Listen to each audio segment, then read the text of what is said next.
4 to 7. Tuesdays are pizza nights. Wednesdays get a cheeseburger basket for just $6.50. And Thursdays, well, those are for wings. To cap off the week on Fridays, you can enjoy a prime rib or walleye dinner with all the sides. Now that's a delicious way to end the week. Check them out on Facebook and see them tonight for food specials available for both dine-in or carry-out. The Knickerbocker Liquor Locker in Hixson, North Dakota.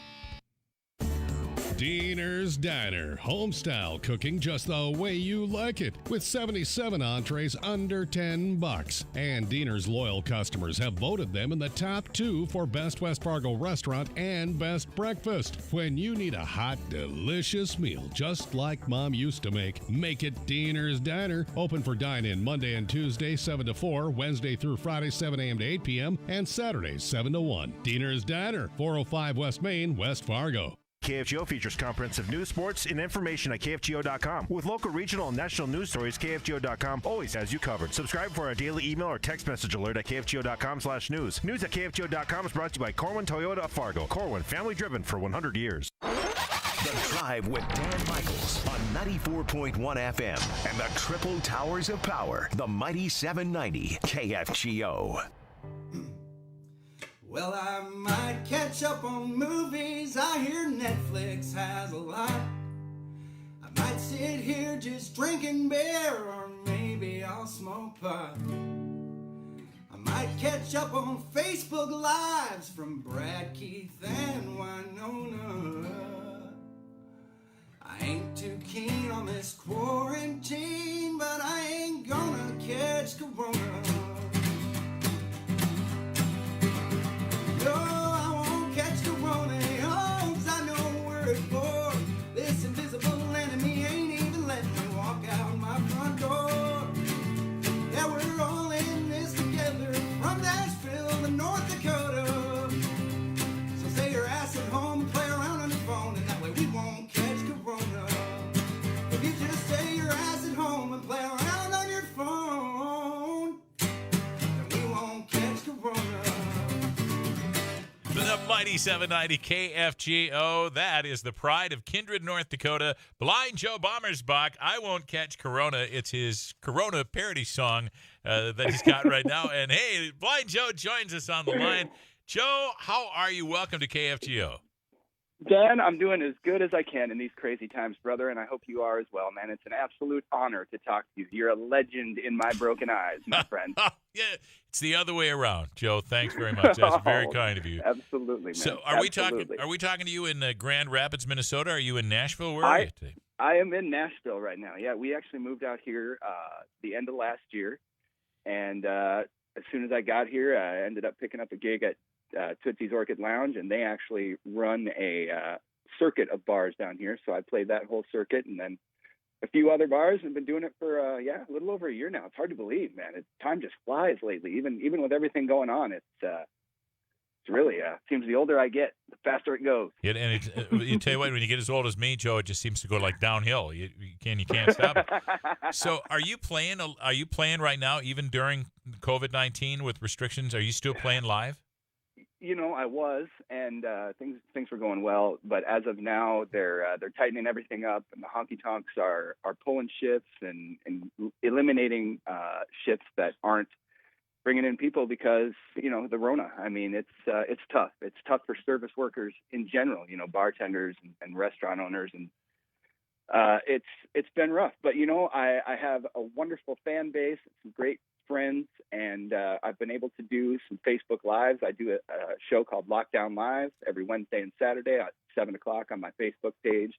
And thanks to the beautiful, wonderful people that love and listen to my music, we've been able to make it and keep on trying to write songs and do our thing out here in Nashville. So I can't thank you enough for that, Fargo-Moorhead. God bless y'all, man. It means the world to me. Blind Joe is joining us. We're getting caught up on what's going on. North Dakota's outlaw country rebel, Blind Joe Bommersbach, originally from Kinnert, North Dakota, and is on to baby. Yeah, baby. And he's on to a marvelous career. We're talking to him from Nashville here today. So, Joe, I got to tell you, I was watching your 2015 appearances on The Voice this afternoon. I was rewatching stuff. I had a big grin on my face. God dang it. Thank you, man. You did so well. You made us all so proud That must have just been an incredible thing. You got to walk us through it, because you were just telling me on the phone a little while ago that this was your first national broadcast of any kind. Is that right? It was, yeah. It was the first time I'd ever done anything nationally. I mean, as far as television was concerned or anything like that. And I was just, like I tell everybody, I was so nervous you couldn't have pulled the pin out of my ass with a tractor. I mean, it was just, I was rolling sweat. And at the time, I was a lot heavier than I am now. So, the struggle was real. Like I was trying not to like sweat on the stage, and like, it was very nerve wracking. But you know what? I'm so thankful for all those people and the chance they gave me. And because, I mean, without that, who knows, I would like to think that I would still be here in Nashville. Eventually I would have made it here, but I don't know that would have been possible without the confidence that I gained from being on something like that and from everybody's continued support.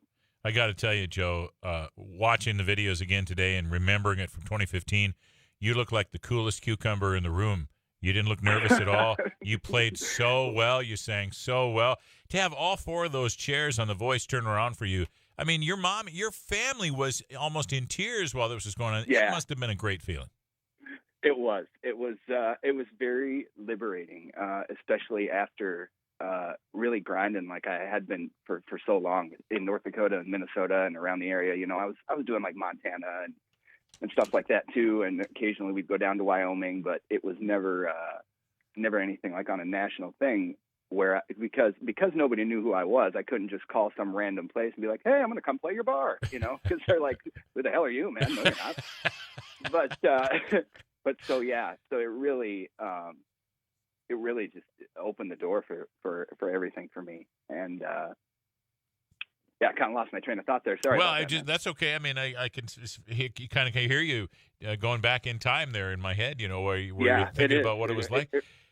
So it really does take me back. I mean, to just, even now, especially with everything going on and no unemployment and no stimulus check and wondering how we're going to scrape by.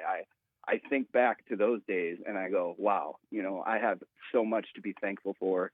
And quite honestly, it's people like you and everybody in North Dakota and Minnesota and all around this country that love country music and appreciate it as much as I do and are able to support us. It just warms my heart. It just makes me want to cry because I really can't believe we're here. I honestly thought that we would be moving back home, 3-4 months ago, and we're still here, and I'm still writing with very prominent people and trying to make it work. So I'm just so grateful. Well, and Joe, you make it really easy to be a fan of yours too. I mean, just listening to the sincerity in your voice. So you have opened for some amazing people, and someday these people, these up and comers, are going to be opening for you one day too. Do you have any kind of a relationship with Blake Shelton? I mean, he took an immediate love to you on The Voice. Have you ever played with him? Any plans to do anything like that? No, I haven't. We, after the show and everything, you do the usual thing, hey man, great to meet you. I'll give you a call or whatever. But I haven't heard anything, and I don't harbor any, animosity or anything like that toward Blake. I mean, it's a television show. He's a wonderful dude. Always treated me with respect, and we laughed a lot together and had a great time. And if something were to happen, that'd be great. Yeah. But this is something that. And a lot of people, I get that question a lot, actually, because I think a lot of people, they love the music and they want to see me succeed. But what people don't realize is that when you're in an industry like the music industry, the majority of the time you are under contract. And that means you have to do what your record label says you have to do. You sing the songs they want you to sing. You do it the way they want you to do it. You dress the way they want you to dress. And that's most of the time, not all the time, but most of the time part of your contract. Now, anybody that knows me will tell you that is not the way I roll. So it might be harder for me being an independent musician, but honestly, I couldn't be happier. And I think it gives me a much, much better connection to my fans and my friends, the people that I genuinely care about. So, Blind Joe Bommersbach is joining us today. We're getting caught up on what's going on. Joe, what's next? I know you're playing the circuit. We're all trying to, we're all kind of hunkered down a little bit, waiting for everybody to get the vaccine. Man. Right. Yeah. That's it. So That's it. Yeah. As far as what's next, everything is just kind of up in the air right now, man. Like I said, the honky tonks are kind of dialing down right now. I'm hoping that we get fired up again, but we're really just rocking the Facebook Live. So the Lockdown Live every Wednesday and Saturday night at 7:00, playing for your requests and your tips. And I've also before my time on The Voice, I was an assistive technology instructor for the state of Minnesota, which basically means I would help people with their computers and smartphones, the accessibility software that comes with those. Okay. And so I've taken the first steps to become a contractor through the state of Tennessee to start teaching again. So I'll be doing that as well, and just trying to keep the hustle up, man. I got you. And so it's every Wednesday and Saturday on Facebook, on your Facebook page. Is that right? Yep, and that's Facebook.com/TheBlindJoe, TheBlindJoe. And if you want, you can just head on over to blindjoe.com. I've got all the social media links there, including my Instagram. Can you believe that, Dan? A blind guy on Instagram. Yes, I can. I don't think there's anything that you can't do and do a lot better than most people. Yeah.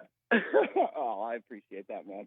But yeah, that's all over there. And then, of course, too, at blindjoe.com, you can stream my record absolutely free. And also, I think we have a PayPal button up there if you want to contribute to what we're doing out here. Okay. Well, I hope everybody will do that. We want to be as supportive as we possibly can, because we can't wait for the next time for you to come home and play around here. Maybe play in Kindred sometime. We'll set up a big outdoor. That'd be so much fun to get back to normal and to get you back in here. And I didn't want to let you go. This is my first time talking to you on the air, Joe, and I didn't want to let you go without making a comment on your guitar style. I just find it so cool that your grandpa showed you how to play guitar. He did, yeah, he did. He thought it would be the easiest for me to just hold it on my lap like that. And so what he did was, when I was now I used to think it was 5, but I had a preschool teacher that I played a show for her, a foundation that she was with here last year, and she told me I was 3 or 4 years old bringing the guitar into preschool. But so I'm not sure how old I was, but he had took it and put mailbox letters on a metal plate and glued them to the neck of the guitar and tuned it to an open chord, which is like an E chord, to a dobro style, and had me playing with a slide because my fingers were too small to push down the frets. So that's kind of where the flat top guitar playing comes from. Got it. Now, is it just feel that you are able to? Yeah, for me, it's all feel. And, I'll tell you, Dan, a lot of that, too, comes from piano. I took piano lessons for a long time as a kid. And just knowing the notes and the chords and stuff like that, piano, if you really want to get into music, or if you have a child that wants to get into music, I strongly, strongly recommend that you have them take a year of piano lessons at least before they start to, picking up another instrument, because once you learn the scales and the basics, then you're set for music. Well, I can't wait for you to come home and play a show. I mean, on a tour. I want you to come by. Yeah, man. I can't wait to get back out on that road, brother. I got to tell you, it's been tough being kind of locked down and being in one place. I'm definitely a rambler, but I have faith that we're all going to come together, whether we're Democrat or Republican, and do our best to fight the good fight with faith in God.